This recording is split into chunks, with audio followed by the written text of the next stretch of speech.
A Bangkok skyscraper embroiled in a murder mystery. This place got all the fame and attention that its owner wanted, but for all the wrong reasons. A grand Iraqi palace where a dictator hoarded his wealth. It was built to impress and to intimidate. And a site in America where legends took center stage. It's this space that was once filled with glory.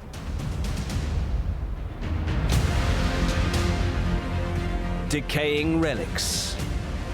Shadows of lost worlds. Ruins haunted by the past. Their secrets waiting to be revealed.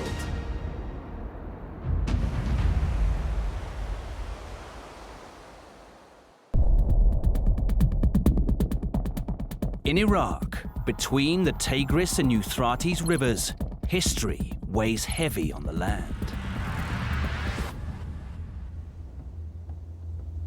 It is where Nebuchadnezzar ruled, where Abraham came from. This place is the cradle of civilization. Yet rising above a scattering of ancient ruins, perched on a hill, is something else entirely. كان من الغموض والسرية بحيث يصعب لعامة الناس وحتى الخاصين. Looking at the scale of this place, you can tell that whoever built this had a stupidly high opinion of himself. The man who built this became the face of lavish despotism the world over. He decided to build himself a luxury palace fit for an emperor.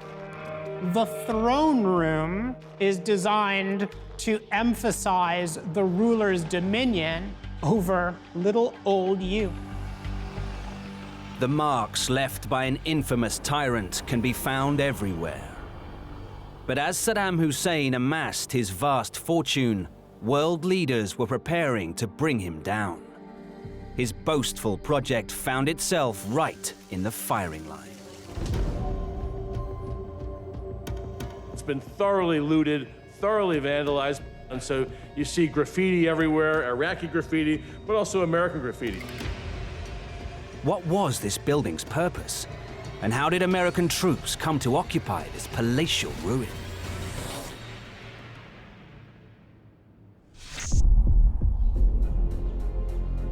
وحتى الناس الموظفين اللي قريبين من هذا المكان حذرين وممنوع كان الاقتراب من هذا المكان.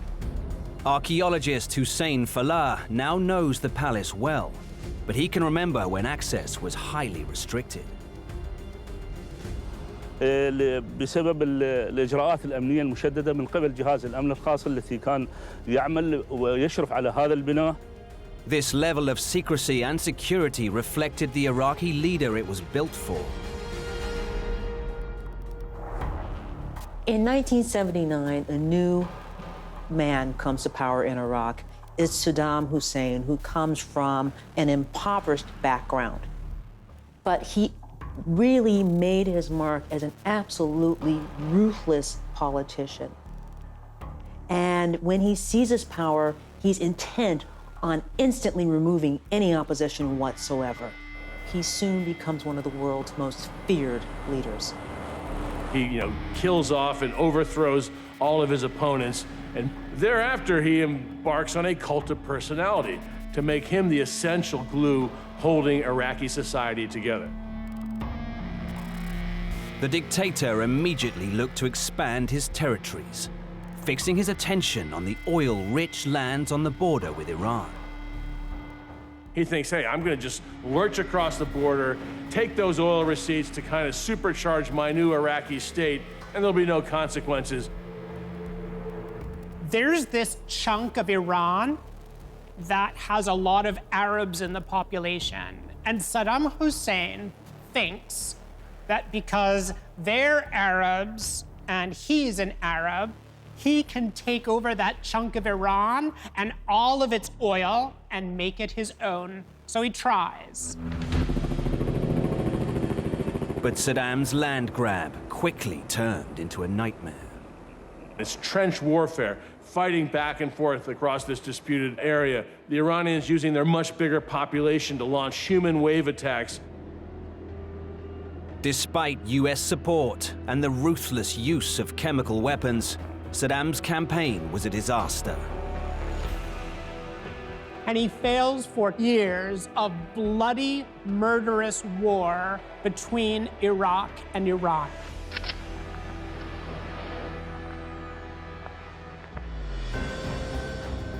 To mask the catastrophic failure and to make the most of Iraqi nationalism, Saddam ordered great building projects. This one was called the Summer Palace. While his country was in a grinding war of attrition with hundreds of thousands of casualties, he decided to build himself a luxury palace fit for an emperor. For a megalomaniac like Saddam, the location was highly symbolic. موقع له أهمية في البناء. أهميته تكمن موقع على شط الحلة وأهميته تكمن على المنطقة. Saddam Hussein sought to connect himself with the Babylonian rulers of old. And the Babylonian emperor Nebuchadnezzar had a palace on this spot. And so Saddam Hussein says, I too will have a palace on this spot. The Summer Palace was carefully positioned within the outer walls of the ancient city, which Saddam wanted restored to its former glory last seen during the reign of the great warrior king, Nebuchadnezzar II.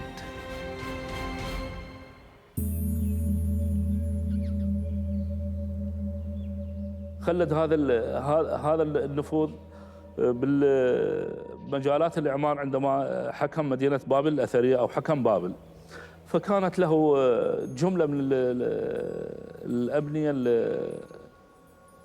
اللي تعتبر من عجائب الدنيا، يعني على سبيل المثال الجنان المعلقة. Saddam's grand plan was not only to restore the ancient city, but also to overlook it, the ultimate display of strength and power. Nothing would be allowed to stand in his way. بهذه النقطة أو بهذا المكان قبل بناء القصر كانت هناك قرية صغيرة تسمى قرية كويرش. هي عبارة عن عوائل فقيرة.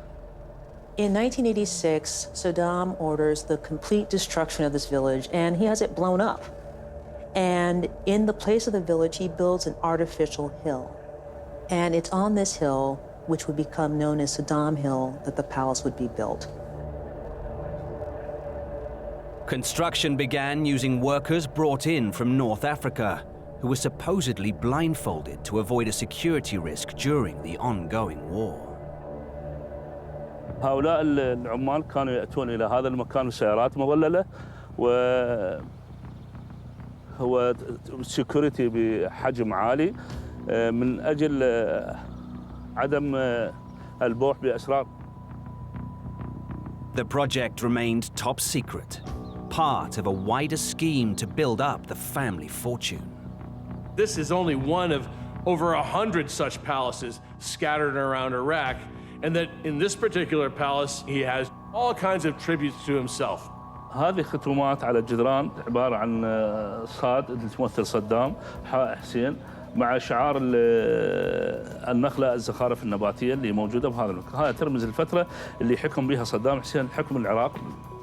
Archaeologists told Saddam that Nebuchadnezzar had these bricks with his name stamped in them. Saddam decided that he wanted to do the same thing.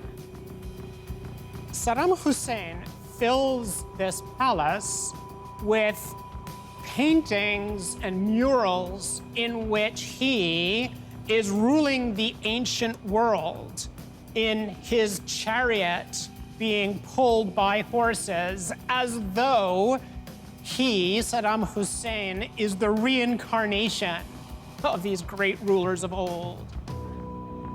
Every brick used in the restoration of Babylon and the construction of his palace, he has uppercase S, lowercase d, uppercase H inscribed in the brick, Saddam Hussein. While Saddam tried to evoke great glories of the past, construction dragged on into the mid-1990s and was only completed after both the Iran-Iraq War and First Gulf War, which had cost the country dearly, were ended. كان العراق يمر فترة حصار وكان العراق يمر فترة حروب. يعني كان الشعب العراقي بأمس الحاجة للقمة العيش، وكان هذا البناء من الترف والبذاخة اللي كانت ما توصف، بحيث يعني أشبه بالخيال هذا البناء اللي حدث ويحدث بمناطق أخرى. Yet little of this fantasy world remains. The inside of the palace has been stripped bare, the walls covered in graffiti. It speaks to the arrival of an outside force. Well, Saddam was a real Houdini. He escaped being deposed by the Americans after the Persian Gulf War in 1990-1991. Goes on through the 1990s, pretending that he more or less won the war in 1991. But then after 9/11, refuses to confirm or deny his nuclear program and assure the United States that he won't sponsor terrorism. Time was up for Iraq's Houdini. Barely had the dust settled after the shocking attack on the Twin Towers before George W. Bush began plotting to succeed where his father had failed a decade earlier. Saddam Hussein and his sons must leave Iraq within 48 hours. Their refusal to do so will result in military conflict, commenced at a time of our choosing. In 2003, we invaded Iraq specifically in order to depose Saddam Hussein from power. When the Americans attacked Iraq, they moved very quickly the so-called Thunder Run toward the capital. First, they take out all the air defenses and take out all the aircraft, and they completely blind and disarm Saddam's military. They chase Saddam out of the capital into hiding, and then they fan out across the country, occupying key points like Babylon.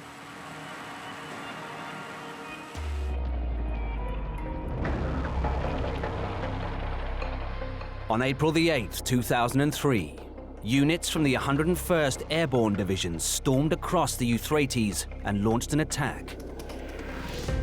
As they approached, they encountered gunfire.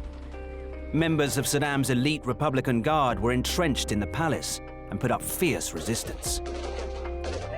After a few days of intense, close-quarter fighting, Saddam's great monument to his new Iraqi empire fell into American hands. And U.S. troops who went into this palace and the 100 others that U.S. forces liberated in the course of the Iraq War were just stunned by the decadence, the luxury, the munificence of the furnishings, the chandeliers, the furniture.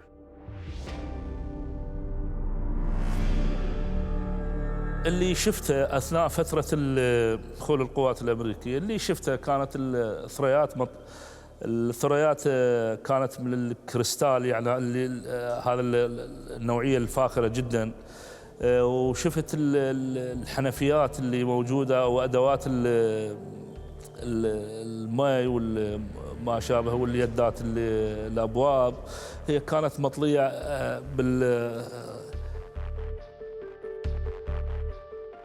In the chaos that followed the initial invasion, the palace was looted and vandalized until it was made a US military base.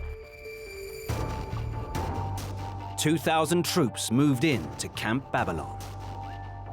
The coalition forces do not always treat Saddam Hussein's palaces with respect. There's a bit of graffiti. There are some fittings that might have been detached and are now trophies on somebody's desk. But Saddam was still on the run, and he had just withdrawn a fortune from the central Iraqi bank. $1 billion to fund his escape and the planned Iraqi fight back. But he was fighting a losing battle, and soon the game was up. They find Saddam in December of 2003, hiding in a hole in the ground, and they turn him over to the Iraqis, who then execute him. It was a brief but unpleasant operation to topple Saddam Hussein from power. The Iraq War started sharp and then ran on for a very long time, even after Saddam Hussein was dead. The palace was formally handed over to the Iraqi Ministry of Culture in 2005, and it looks set for a brighter future. The Iraqi government made a big grant to the local community to fix up the palace and use it as a cultural center, but the money was misspent or purloined, and the work was never done. So it remains as essentially a neglected ruin.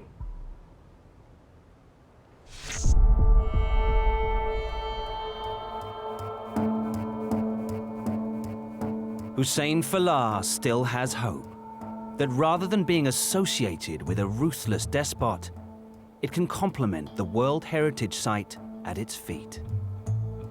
لهذا المكان أو الصرح هذا العملاق أن يكون متحف للعراق وللمدينة الأثرية بابل. Treasury and Homeland Security agents continue to chase down Saddam's family fortune and freeze his assets. But the hunt goes on.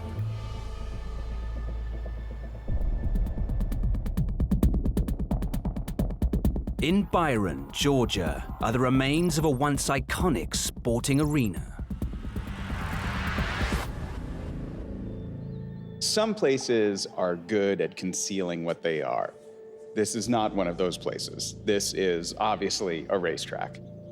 And it's not just a simple horse track or a simple local track. This is big. This is a half-mile circuit that has these concrete stands that is something permanent. This place looks like it belongs in a post-apocalyptic movie. This is a monument to Americana, but now it is completely overgrown. Graffiti-littered terraces and smashed floodlights overlook a track that's clearly a far cry from its glory days. You can see faded the name of the racetrack there on the side, and you know that this has been something special. There's at least a dozen Hall of Famers that raced here. It's at this raceway that Richard Petty is going to break the speed record. But while famous racers bless this track, others were chasing their fortunes underground. Just outside the track, there are thick woodland. It's the perfect place to hide something. People are still talking about it to this day, 50-something years later. This is going to be a huge bust. It's still known as the mystery beneath Turn 3.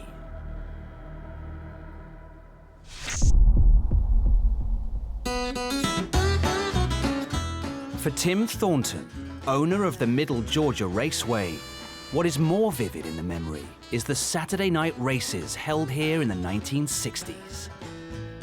As a high school kid, it was very special to come down here and have what I call the big boys of NASCAR race on a Saturday night. It was the golden age of NASCAR, and this was a regular venue on the circuit. Some of the biggest names in stock car racing came here. Richard Petty, the King, the Allison brothers, David Pearson. I could go on and on. That was really special for us. NASCAR, started in this part of the country. The atmosphere on race night was electric. These stands would be packed. At that time, there was also grandstands across on the other side of the track. I believe these stands held about 6,800 people, and probably 2,000 or 3,000 in the infield. So there might be 10,000 people out here. So the population of Byron was less than 1,000, so that was huge. And of course, a lot of cheering, a lot of noise. There's the smell of gasoline, the roar of the crowd, the screaming of the engines. It is excitement piled on excitement, turbocharged with even more excitement. You can smell the rubber and the gasoline and the cotton candy and the hot dogs. and they drop the green flag. And then your hair blows with the wind as they go past. It's just an incredible feeling.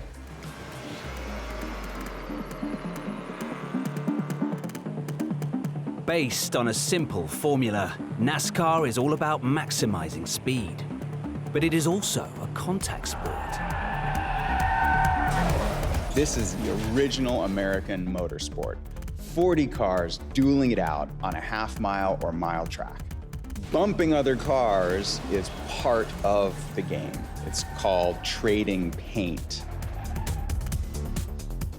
But it's a more complex sport than it's often given credit for.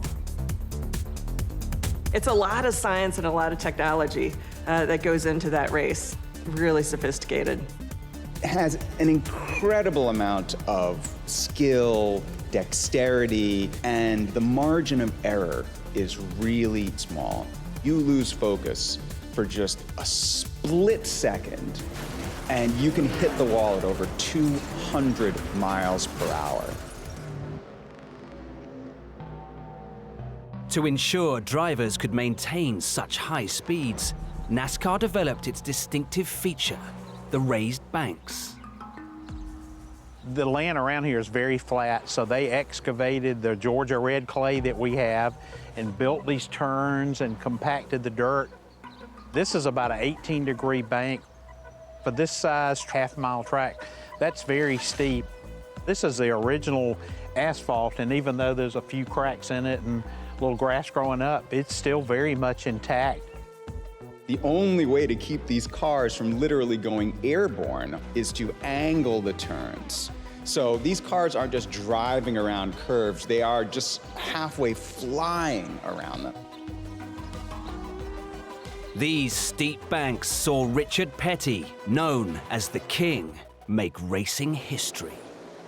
So one of my most vivid memories about being here, seeing the King, Richard Petty, race on a number of occasions, and he won more races than anybody else out here.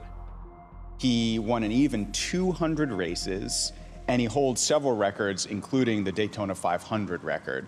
He is a god among NASCAR fans. It was here at Middle Georgia that Richard Petty sets the record for the average speed on the half-mile track, over 82 miles per hour. And this is going to put the track on the map. But this wasn't the only thing that would bring fame to Byron, Georgia. National headlines would soon feature the name of this track, but for a very different reason. So the police learned that there's something afoot at the racetrack. On September the 23rd, 1967, race night, the FBI arrived to investigate.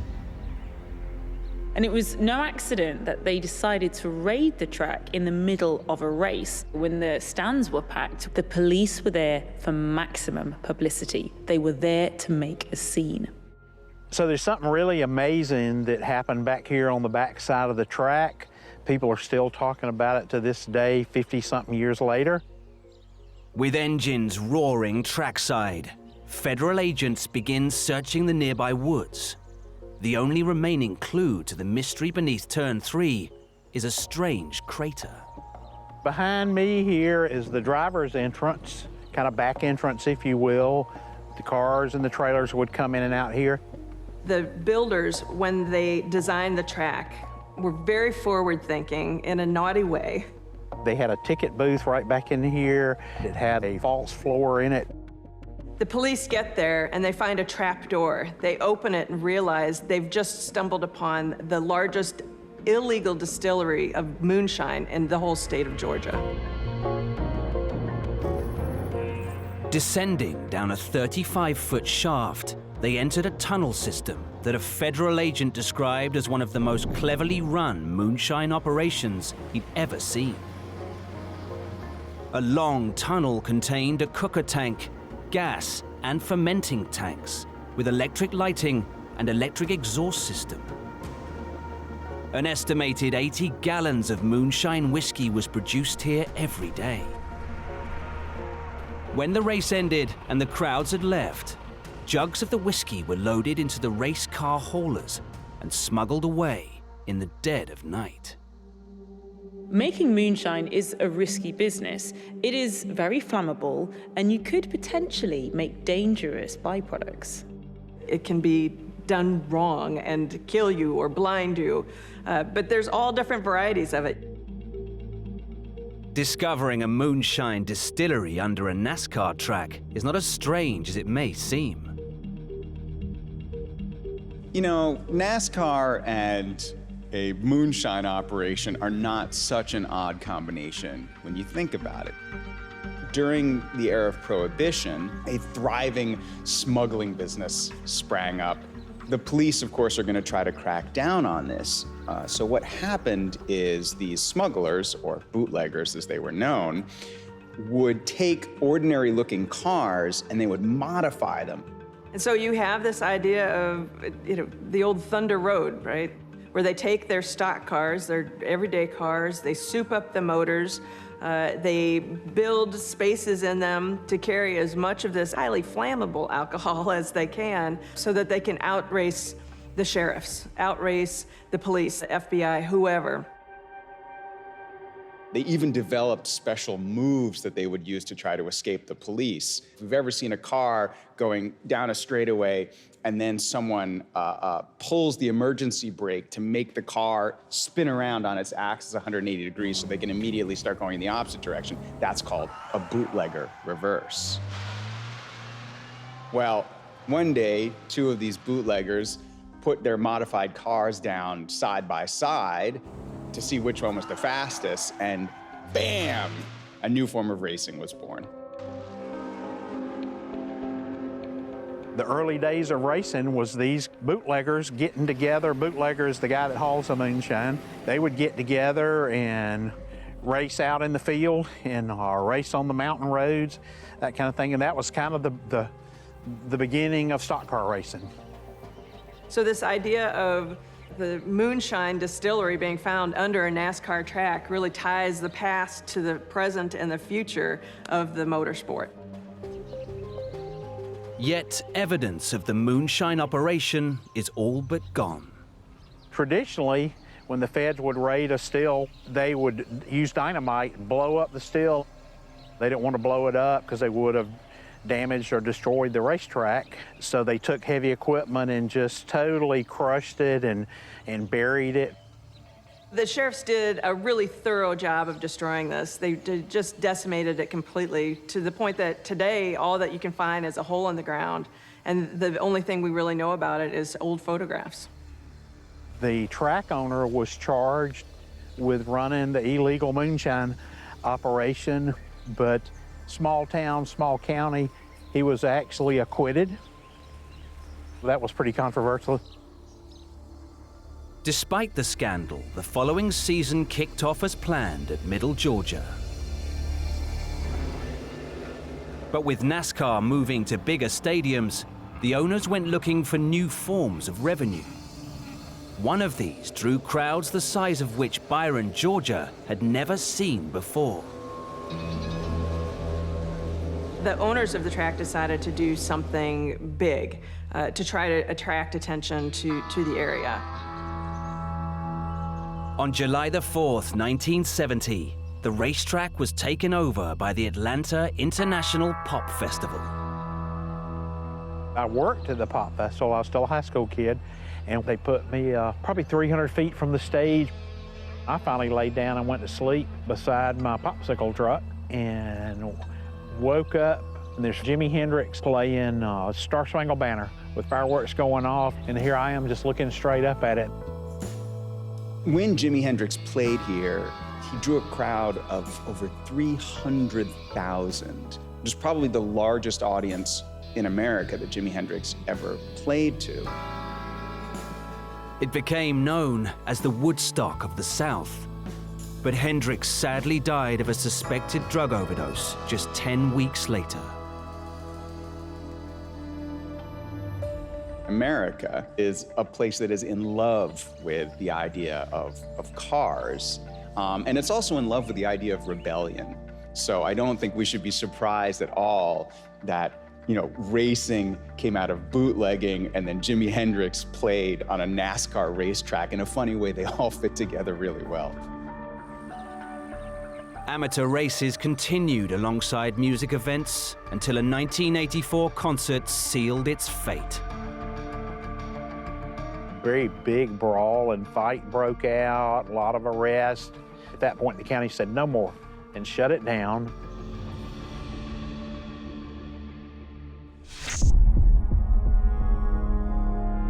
With no clear future, this abandoned piece of Americana is cherished for its unique past. It means an awful lot to people in the area and race fans, I suppose, worldwide. Really a special place.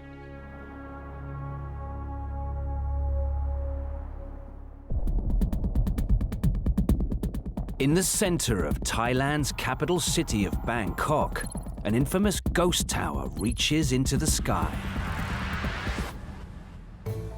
This is a sight that you can't miss. A huge, derelict skyscraper leaning out over a buzzing metropolis.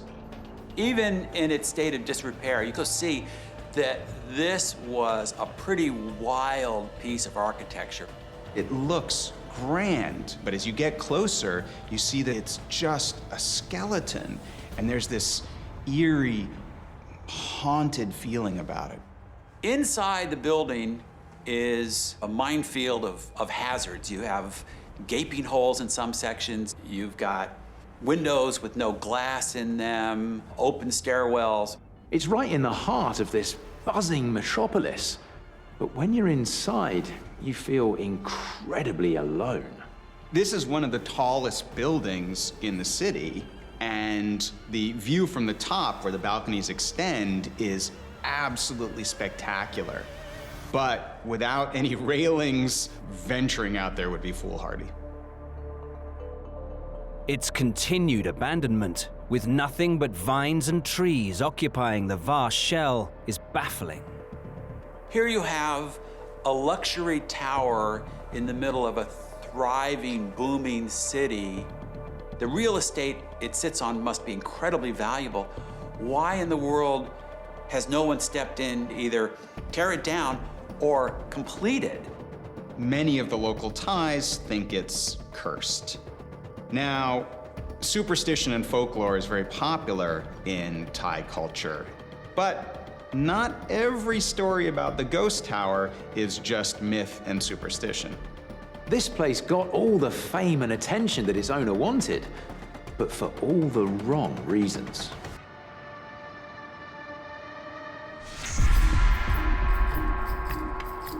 In the 1990s, Thailand was undergoing economic growth on an unprecedented scale. Nowhere more so than in its capital, Bangkok. Its skyline was studded with construction cranes, and its buildings were surging skywards. And this building was going to be at the gleaming center of this incredible economic surge. This project was the brainchild of an architect and developer named Rangsang Tosuwan, who was this extravagant, famous designer. His buildings were designed to appeal to Asia's richest people who would want a luxury apartment at a prestige address. For Rangsang Tosuwan, this was more than just a design, though. He owned the company that was building it. And the costs were staggering, with multiple big investors putting up the money. He named the building the Sathorn Unique Tower, and what he had planned was hugely ambitious.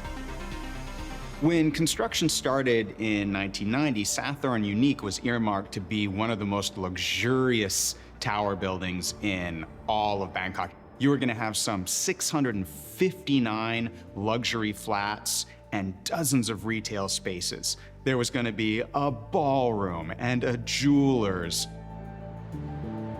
Pansit Torsuwan is Rangsang's son. He was just a teenager when work on the tower began. เริ่มโปรเจกต์ในกรุงเทพที่เป็นบิ๊กโปรเจกต์นะครับท่านก็คาดหวังว่าจะเป็นเหมือนกับเป็นเรือธงของบริษัท To make it a success, he had a very specific architectural design in mind. ปรัชญาการออกแบบของตึกสาทรยูนิคนะฮะท จริงๆก็เป็นปรัชญาการออกแบบของคุณพ่อผมอะที่ท่านใช้ตั้งแต่เริ่มเปิดบริษัทพัฒนาอสังหาริมทรัพย์คือวัตถุประสงค์คือต้องการใช้ภาษาที่สื่อสารกับคน เพราะฉะนั้นเนี่ยท่านก็เอาภาษาตัวนี้มาใช้ตรงๆแล้วก็ประสบความสำเร็จมากเพราะว่าคนเชื่อว่าหรูและแพงนะครับ Hundreds of families and investors bought into this dream. ในช่วงก่อนวิกฤตเศรษฐกิจเนี่ยตึกเนี่ยขายดีมากนะครับคือ900กว่ายูนิตนะครับเหลือแต่เพนท์เฮาส์ The stone balconies jut out. It looks grand. I mean, you can imagine, spending an opulent holiday in there, holding a high-powered meeting. The shell went up quickly, and this building was clearly going to be everything it had promised. But there was a twist on the horizon that was so far-fetched you could barely write it. And at the heart of it all was the founder, Mr. Rangsan Tosuwan. The Sathorn Unique Tower's progress to becoming the most luxurious high-rise in Thailand was brought to a sudden and spectacular halt. 1993เนี่ยมันเป็นอะไรที่ไม่ได้คาดหวังมันอยู่ดีๆก็มีคนส่งข่าวว่ามีเรื่องการลอบสังหารประธานศาลฎีกานะครับโดยที่คุณพ่อถูกกล่าวหาเป็นจำเลย It was a dramatic moment that sent shockwaves rippling through the country. With his father in prison, Panseet made it his mission to discover the truth. But time wasn't on his side, nor were those in power. Thailand politics at the time were really Byzantine, with all kinds of rivalries and plots and accusations. So this was a case where a prominent figure was caught up, whether truthfully or not, in a giant political scandal. คือปัญหาเนี่ยคือการเกิดคดีความเนี่ยเรามีคดีความกับผู้ที่มีอำนาจสูงสุดในฝ่ายตุลาการของประเทศด้วยช่วงนั้นก็ทุกคนก็ช็อกกันหมดนะฮะแล้วก็ผมกลับมาผมก็ต้องเข้ามา The longer Panseet's father was locked up, the worse the consequences were for the family and their business. Some investors started pulling out. Banks stopped lending. Who wants to risk their money on a project whose leader and designer is in jail? The whole success of this project depended on what happened to Mr. Rangsan. And for months, the building stood semi-complete. Its future rested on the fate of one man. พอปิดเทอมก็เดินทางกลับมาเมืองไทยแต่ช่วงนั้นก็เป็นช่วงที่ลำบากเพราะว่าคุณพ่อก็ถูกจับนะครับแล้วก็ทางครอบครัวก็ต้องEven though Rangsan had been released, the investigations against him were ongoing. This was a real rocky time for the funding of Sathorn Unique, but it didn't necessarily kill the project. He managed to scrape together just enough funds to keep it going, and they might have weathered this crisis, but there was another disaster looming on the horizon. This disaster was about to engulf the whole of Thailand. In 1997, the economies of Southeast Asia went into a terrible economic collapse. Banks didn't have money to lend, stock markets collapsed, unemployment shot up. This was an enormous crisis for the countries as a whole, but especially for developers who were overextended. Many of the building projects came to a crashing halt, including this 49-story tower. ตอนนั้นเนี่ยที่มันเกิดวิกฤตเศรษฐกิจเนี่ยตอนนั้นเนี่ยก็รู้สึกช็อกเหมือนกันเพราะว่ามันใกล้ที่จะเสร็จมากๆแล้วนะพอเกิดเหตุการณ์แล้วเนี่ยย้ายไปไหนเพราะสถาบันการเงินอันนั้นมันปิดแต่มันเป็นเจ้าหนี้เราใช่ไหมแล้วรัฐบาลยึด Rangsan desperately searched for new investors, but before long, his past came back to haunt him. In 2008, he was once again charged and this time convicted of attempted murder.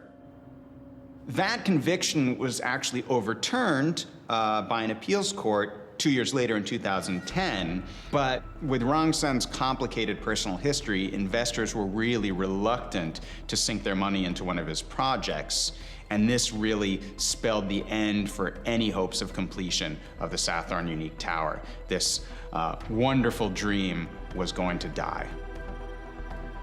Today, the responsibility for the tower lies with his son, but it seems the challenges of completing it are just too big.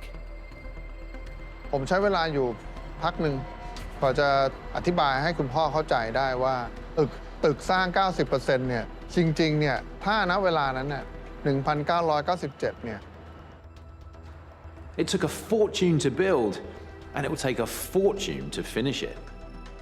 There's another reason that this site is unlikely to ever get developed.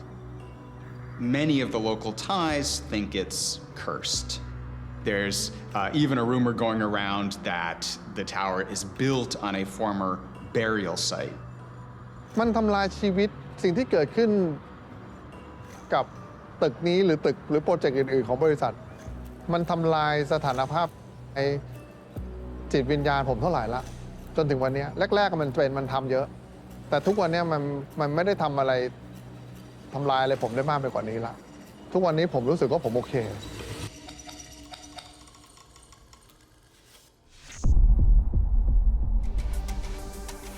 Today, the tower stands as a dark shadow on the increasingly glittering skyline.